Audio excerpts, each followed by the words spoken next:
성경 요한계시록 7장 같이 보시겠습니다.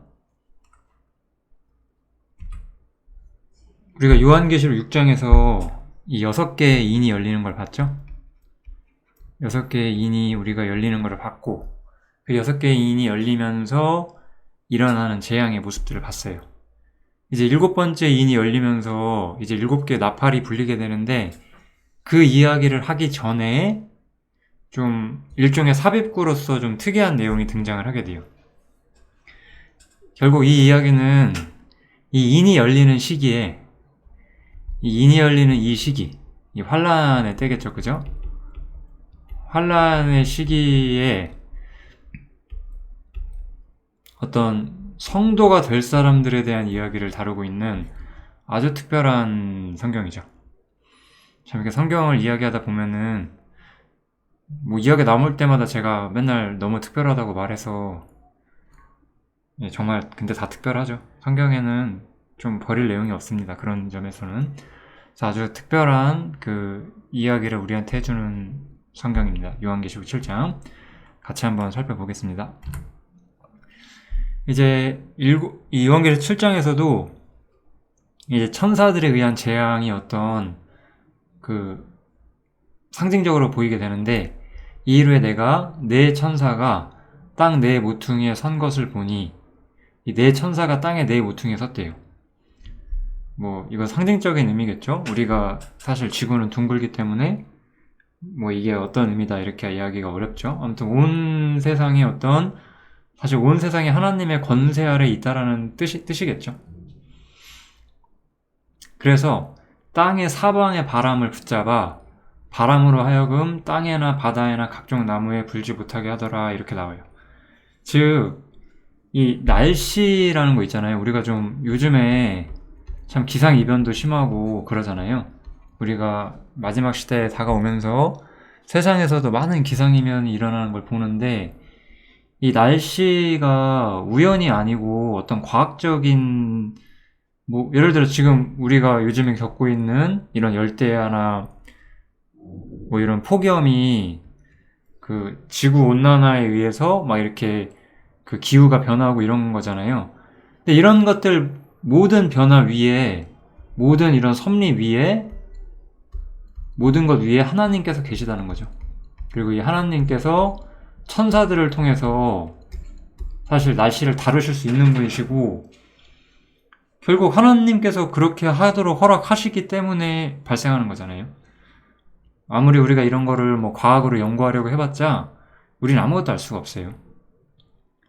여기 보면 어떤 일이 발생할 것이냐, 바람을 붙잡는데요. 어떤 전 지구적으로 공기의 흐름, 기후, 그 대기의 흐름, 그 기단이라고 하잖아요. 그 기단의 흐름을 하나님께서 통제하신다는 거고, 이렇게 어떤 기상이변이 발생하게 되면 또 굉장히 인류 세계에 엄청난 영향을 발휘하게 되겠죠. 이런 것들이 단순한 자연재해가 아니라 하나님의 심판의 전조라는 거죠.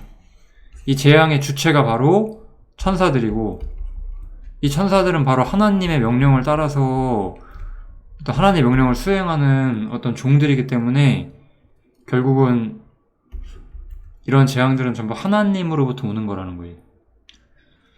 그런데 이 7장에서는 이 재앙 이야기를 하는 책이 아니고 갑자기 이제 또 다른 천사가 나타나요. 그 천사가 살아계신 하나님의 인을 가지고 해 돋는 데로부터 올라와서 땅과 바다를 해롭게 할 권세를 얻은 네 천사, 아까 말했죠? 바람을 통제함으로써 땅과 바다를 해롭게 할 권세를 얻은 네 천사를 향하여 이야기를 해요. 우리가 우리 하나님의 종들의 이마에 인치기까지 땅이나 바다나 나무나 해하지 말라 하더라. 이 하나님의 어떤 지상에 임할 재앙, 이 지상에 떨어질 재앙이 잠시 보류해라라는 명령을 가져오는 거예요. 하나님, 이 또 다른 천사가 이 세상을 심판하는 네 천사한테 재앙을 잠시 보류하라는 하나님의 명령을 가지고 와요. 그럼 왜 보류를 하느냐? 여기 보면 분명한 답이 나오죠. 보류하는 이유는 무엇이냐? 우리 하나님의 종들의 이마에 인치기까지 땅이나 바다나 나무나 해하지 말라고. 즉 이건 뭐야? 이 환란의 시대에 구원받고 하나님의 사람이 될 성도들이 남아있다는 거예요. 물론 이들은 교회의 지체들이 아니에요. 저는 가끔씩 요즘에 어떤 교회들이 휴거를 꼭 받아야 한다 이런 식으로 말을 하고 약간 이 종말론적인 관점에서 사람들을 공포에 몰아넣고 이런 방식을 쓰는 것을 좀 볼 때가 있는데, 그런 거는 좋은 방식은 아니에요. 그들이 어떠한 길을 선택하든지 간에 물론 이 환란의 시기에 구원받는 성도가 되는 것도 하나의 방법일 수 있겠지만, 이때 성도가 되는 것보다는 교회의 성도가 되는 것이 훨씬 더 유익한 일이거든요. 그렇다고 해서 마치 지금 교회의 성도가 되지 않으면 절대 아무것도 아니다 이렇게 말할 필요까지는 없는 것 같아요. 제가 보기에는 그냥 우리는 성경에 있는 것들을 그냥 있는 그대로 전하면 되는 거거든요. 어쨌든 이제 이 최종적인 심판전에 하나님의 종들의 이마에 인을 쳐야 된다라고 말을 하고 있어요. 제가 6장에서도 제가 이런 이야기를 한번 다루겠다고 말을 했었죠. 에녹과 노아의 중요한 예가 있잖아요. 우리는 성경에서 에녹과 노아를 볼 수 있어요.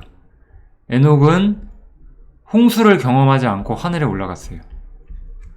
노아는 홍수 가운데서 구원을 받죠. 이게 이제 두 사람의 굉장히 큰 차이점인데, 여기서 우리가 배울 수 있는 것은 이 에녹이 어떤 교회의 모습을 상징하는 거고, 이 노아가 이스라엘의 모습을 상징을 하고 있는 거죠. 그래서 이제 이 하나님의 종들, 이스라엘 백성들의 이마에 인치기까지, 이제 이스라엘 백성에게 이 하나님의 구원이 임하기까지 잠시 이 최종적인 재앙을 보류해라 라는 명령을 가지고 오는 거예요. 제가 이 이야기를 마지막에 정리를 다시 한번 할게요. 일단은 계속 가겠습니다. 자, 내가 입맞은 자의 수를 들으니 이스라엘 자손의 각 지파 중에서 입맞은 자들이 14만 4천이다 라고 분명히 말하고 있어요. 여기 보면 이스라엘 자손의 각 지파 중에서 입맞은 자들이 14만 4천이다. 우리가 한국 사람들이기 때문에 아마 이 이야기를 제가 별거 아닌데 좀 안 하고 넘어갈 수가 없거든요. 우리 신천지라는 교단이 있죠. 이 신천지는 이 14만 4천 명에 우리가 들어가야 한다라고 가르쳐요. 이거는 제가 실제로 그들 신천지 사이트에서 제가 확인을 했고, 우리는 이스라엘 사람이 아니에요. 그렇기 때문에 우리는 14만 4천 명이 들어가지 않습니다. 신천지는 전혀 생뚱맞은 이야기를 하고 있는 교단이고요. 이 사람들은 14만 4천 명이 우리가 들어가야 된다라는 소리를 해요. 그 외에도 신천지에 잘못된 교리 너무 많은데, 제가 여기서 신천지가 어떻다 이런 말할 이유가 전혀 없기 때문에 그냥 이런 소리를 하더라만 알고 계시면 좋을 것 같아요. 여기 있는 14만 4천 명은 분명히 이스라엘이에요. 이 이야기도 제가 마지막에 다시 한번 정리하면서 복습을 한번 해볼게요. 이렇게 일단 이스라엘의 14만 4천 명이 구원을 받는 거, 인치는 이러한 사건이 발생하게 되고, 이후에 내가 보니 각 나라와 족속과 백성과 방언에서 아무라도 능히 셀 수 없는 큰 무리가 흰옷을 입고, 여기 보면 이번에는 흰옷 입은 큰 무리가 나오죠. 이들이 손에 종려가지를 들고 보좌 앞과 어린 양 앞에서 서서 큰 소리로 외쳐 가로되 구원하심이 보좌에 앉으신 우리 하나님과 어린 양에게 있도다, 이렇게 찬송을 하죠. 제가 이 가사가 있는 CCM이나 복음성가를 들어본 기억이 나거든요. 좋은 노래라고 생각할 수 있지만 이것은 교회의 찬송은 아니에요. 일단은 손에 종려가지를 드는 것은, 이거는 우리가 마태복음에서 볼 수 있잖아요. 예수님이 왕으로서 이 세상에서 이스라엘 예루살렘에 입성하실 때 그 왕의 백성들이 종려가지를 들어요. 그래서 이거는 왕으로서 오시는 예수님을 맞이하는 어떤 지상 백성으로서의 모습을 상징하는 거거든요. 그래서 이 흰옷 입은 큰 무리는 교회가 아니에요. 일단 첫 번째로 이들은 교회가 아니라는 것을 좀 정리를 한번 하면 좋을 것 같습니다. 이 요한계시록 7장은 뭐 하나님의 어떤 구원 계획에서 어떤 사람들이 어디에 들어가는지를 좀 설명해주는 책이라서 좀 알아두시면 좀 다른 성경 읽으실 때 편하실 수 있어요. 마태복음 같은 거 읽으실 때요. 물론 이제 마태복음을 잘 읽으셨다면 이 요한계시록을 이해하시기가 아마 편하겠죠. 그래서 이렇게 이제 흰옷 입은 무리들에 대한 이야기가 나오고, 그 다음에 모든 천사가 보좌와 장로들과 네 생물의 주위에 섰다가 보좌 앞에 엎드려 얼굴을 대고 하나님께 경배하여 가로되, 이러면서 또 천사들도 하나님께 찬송을 드리는 모습이 나타나게 되죠. 이런 일들이 쭉 있은 후에 장로 중에 하나가 나와서 요한에게, 내가 이제 요한이잖아요. 사도 요한에게 묻기 시작해요. 이 흰옷 입은 자들이 누구며 또 어디서 왔느냐라고 물어요. 이제 사도 요한은 당연히 이게 누군지 모르기 때문에 저는 알 수 없고 당신이 알 것입니다. 알려주세요라고 말을 하는 거겠죠. 그랬더니 이제 대답을 해줍니다. 이 장로 중에 하나가. 이들은 큰 환난에서 나오는 자들인데, 이렇게 말해요. 큰 환난에서 나오는 자들인데 어린 양의 피에 그 옷을 씻어 희게 하였느니라, 이렇게 나오죠. 그래서 이들은 그 어린 양의 피를 통해서 그 옷이 희게 된, 하나님의 어떤 의를 얻은 그런 사람들로서, 우리가 하나님의 의를 얻으려면 믿음이 필요하잖아요. 그죠? 이들은 믿음을 통해서 하나님의 백성으로 인정받게 되는 사람들이지만 그러면서도 또한 이방인이죠. 그죠? 여기 보면은 각 나라와 족속과 백성과 방언이죠. 이스라엘 사람들이 아니라는 거예요. 즉 이들이 말하는 건 확실해요. 그래서 이들은 이방인이고 환난 중에 하나님을 믿게 되는 사람들이에요. 이 두 가지가 아주 중요한 이야기로서 나오죠. 제가 아까도 말씀드렸지만 그래서 이제 좀 결론을 내볼게요. 교회가 이제 곧 휴거가 될 텐데, 교회 휴거 이후에 구원받는 사람이 없다라는 가르침이 있는데 그런 건 잘못된 가르침이에요. 교회가 휴거된 이후에도 이제 하나님의 지상왕국에서 구원의 역사는 계속돼요. 이들은 물론 교회의 지체들이 아니에요. 여러분들 이런 관점들이 성경에 있다는 거를 이해하셨으면 좋겠어요. 성경에서는 여러 가지 어떤 다른 입장에 있는 성도들을 말을 해요. 아브라함과 우리가 같지 않고, 다니엘과 우리가 같지 않고, 다윗과 우리가 같지가 않아요. 다 그들의 자리와 우리의 자리가 있어요. 다만 우리는 똑같이 다 하나님께 신실해야 되는 사람들인 거죠. 그치만 그 중에서도 최선의 자리를 차지하는 곳은 바로 교회죠. 이거는 정말 부인할 수 없는 영원한 사실이잖아요. 그래서 이 사람들은 환난 중에 구원을 받는 이방인들이고, 아까 보면 이 이스라엘 중에서 14만 4천 명, 이들도 환난 중에서 이 하나님의 종들의 이마에 인치기까지 이 환난 중에 나타나게 될 사람들이죠. 그래서 큰 환난 중에 이방인들이 있고 14만 4천 명의 이스라엘 사람들이 있어요. 이게 바로 요한계시록 7년 환난 동안에 하나님을 믿게 될 사람들의 어떤 숫자라고 나와요. 이스라엘 같은 경우는 14만 4천 명이라는 정확한 숫자가 있는데 반해서 이방인들은 그런 숫자가 없는데, 아마도 이스라엘은 하나님의 섭리 가운데 항상 있었고, 이 14만 4천이라는 숫자는 이 12 곱하기 12 곱하기 사실 1000이잖아요. 이 10이라는 숫자는 어떤 하나님의 항상 통치를 나타내는 숫자들이거든요.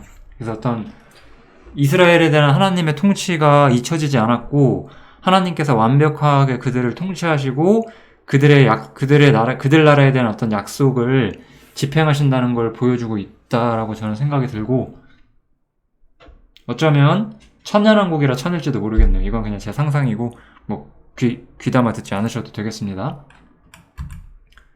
아무튼 그래서 이 사람들은 근데 또 어떻죠? 아까 이 흰옷 입은 무리들이죠? 이들은 하나님의 보좌 앞에 앉아있고 또 그의 성전에서 밤낮 하나님을 섬김에 보좌에 앉으신 이가 그들 위에 장막을 치시리니라고 나와요.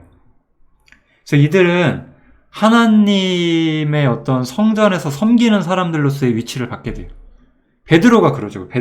지상에 있던 베드로가 교회의 비밀을 알기 전에 베드로가 어떤 지상적인 자신들의 축복의 관점에서 주여 우리가 여기 있는 것이 좋사오니 주께서 만일 원하시면 내가 여기서 초막셋을 줄 때 하나는 주를 위하여, 하나는 모세를 위하여, 하나는 엘리야를 위하여 이렇게 말을 하잖아요.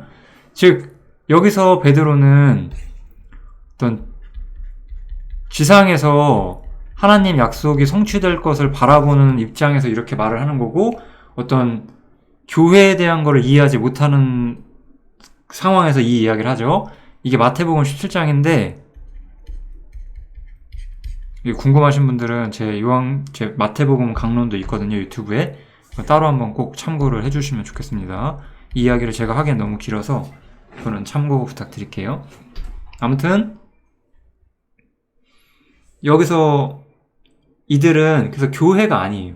교회는 하나님의 권속이 되는 사람들이에요. 이들은 하나님 나라의 백성이 되죠. 이 백성과 권속은 다르잖아요. 여기에 주님이 왕이라고 했을 때 우리 왕이 있으면 왕의 가족이 있죠. 근데 이 사람은 그러니까 왕족이잖아요. 그죠? 근데 왕이라는 건 이렇게 국가가 있는 거고, 이 국가 안에는 백성이 있는 거잖아요. 우리가 예를 들어서 참 세상 나라는 뭐 좋은 나라가 없기 때문에 이런 말 해봐도 소용이 없지만, 세상에서 가장 강력하고 아름답고 선진화된 선진국의 일원이라고 하면은 내가 그런 나라의 일원이라는 것 자체가 자랑스러울 수 있잖아요. 그런데 그런 나라의 왕의 가족이다. 이건 훨씬 더 자랑스러운 얘기죠.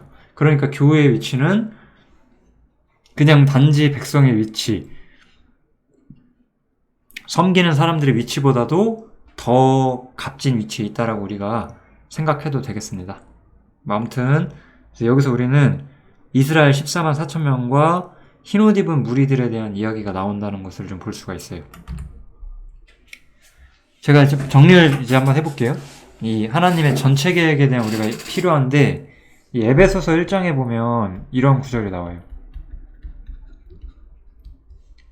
그리스도 안에서 때가 찬 경륜을 위하여 예정하신 것이니 하늘에 있는 것이나 땅에 있는 것이 다 그리스도 안에서 통일되게 하려 하심이나라고 나와요.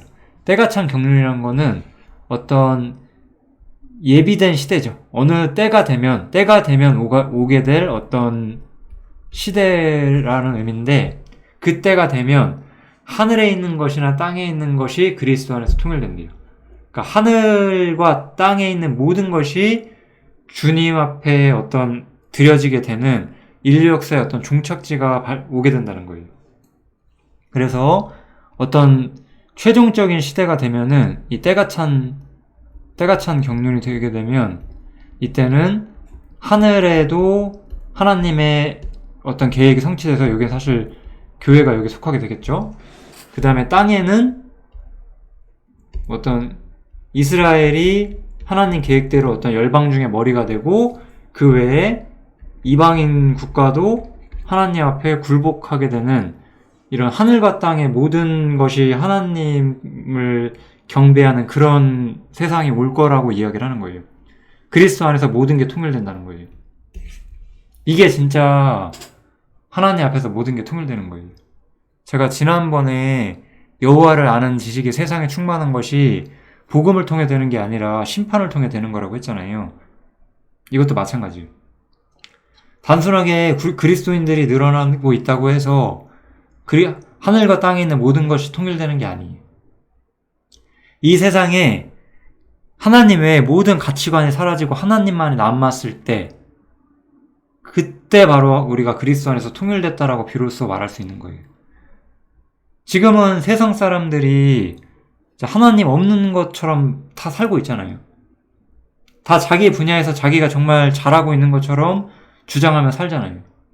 근데 주님의 존재가 드러나게 되면 그때는 자신들이 다 헛살았다는 걸 알게 되겠죠? 그제서야 주님을 섬겼던 것이 인생 최고의 가치관이었다는 게 드러나게 되는 것이고, 주님을 섬겼던 사람들이 가장 높여지게 되고, 주님을 거부했던 사람들이 심판을 받게 되고, 모든 것이 주님에 대한 사랑으로서 어떤 재구성되는 그 세계, 그게 바로 때가 찬 경륜인 거잖아요. 그게 마지막에 하나님께서 세우시고자 하는 어떤 시대인 거잖아요. 그래서 이러한 날이 오기 전까지 어떤 일이 있었을 것이냐, 우리가 구약 성경부터 우리가 쭉 살펴볼게요. 첫 번째로 우리가 구약 성경에 보면 다니엘 같은 데 보면은 이런 이야기가 나와요. 선지자들, 다니엘도 예를 한 명이죠. 이들이 메시아 왕국이 올 거라고 예언을 해요. 이 메시아 왕국이 오게 되면 열방도 이 메시아 왕국에 굴복하게 될 것이다. 이렇게 이야기를 하는 거죠. 그래서 예수님이 왔어요. 그래서 예수님이 와서 메시아 왕국이 세워질 줄 알았는데 이스라엘이 예수님을 거절하죠. 그죠? 그리고 십자가 사역이 발생하게 돼요. 그렇게 되면서 이 메시아 왕국이 이 땅에 세워지는 것은 잠시 어떤 유보가 되죠. 보류가 되는 거죠. 그리고 이 십자가 사건은 인간에 대한 하나님의 사랑과 어떤 하나님에 대한 예수님의 완전한 순종, 그로 인한 하나님의 완전한 영광이 드러난 사건이었기 때문에 십자가를 통해서 예수님이 영광을 얻으셨고 이 영광 때문에 하나님께서는 더 큰 상을 주셔야 돼요. 이 지상에 메시아 왕국보다 더 큰 상이 있어야 된다는 거예요. 이거는 원래 처음부터 하나님께서 계획하신 건데 예수님의 십자가 때문에 더 큰 상이 와야 되는데 이 더 큰 상이 뭐죠? 그것이 바로 교회죠. 이래서 교회가 나오는 거예요. 이거를 마태복음을 제대로 이해하셨으면은 이런 관점들도 아마 보실 수 있었을 거예요. 그래서 교회가 오게 되고, 그런데 이제 교회는 우리가 지금 요한계시록 2장 3장에서도 배운 것처럼 책임이라는 문제에서는 실패하고 있거든요. 그래서 보이지 않는 형태의 어떤 천국의 역사 흐름이 우리가 지금 보고 있는 것이고, 이제 이 시대가 다 지나고 나면, 우리는 지금 여기 있죠? 우리는 지금 이쪽에 있습니다. 이 시대가 지나고 나면 지상재림을 준비하는 이 마지막 세대가 오게 되죠. 그래서 이 마지막 세대에 속하는 사람들이 아까 말했던 이스라엘 14만 4천 명과 그 다음에 흰옷 입은 큰 무리죠. 흰옷 입은 큰 무리. 이 사람들이 바로 여기에 속한다라고 우리가 볼 수가 있겠습니다.